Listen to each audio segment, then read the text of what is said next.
I remember when my landlord passed away, and 2 weeks later I came home from the gym with a 60-day notice on my door to move. Hi, my name is Dr. Jamila Banks, and I remember when, in 2013, my landlord, who was also the pastor of a church that I attended, who was also the pastor that married me to my first husband, my oldest daughter, he passed away. And we went to his funeral, which was in 2 weeks. And then maybe a day or two after his funeral, I came home from the gym early morning, about 6 in the morning.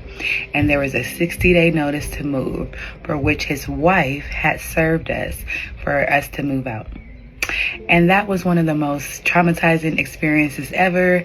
The pastor, Pastor Alexander, loved me very much. He was a family pastor. I was a member of the church. He grew up with my grandmother. He loved her very much.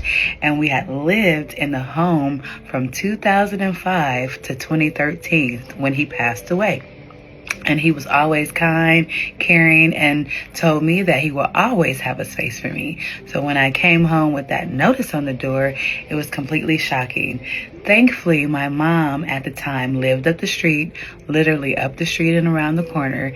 And myself and my husband and 2 kids at the time moved in with my mom in 2013.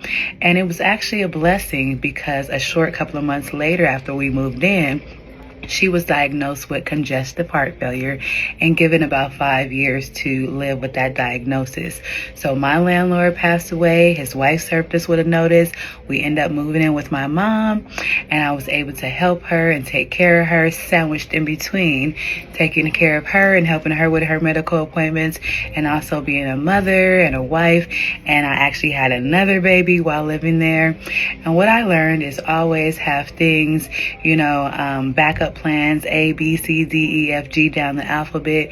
You never know what people are going through, and when something happens, you should always have a savings. You should always have an emergency plan and just resources and things like that. So although it was a struggle moving my entire family from my home into my mom's home until we got the credit together, till we got the money together to move out and have our own place, it was a challenge that actually came with blessings because I got to spend the final 5 years with my mom.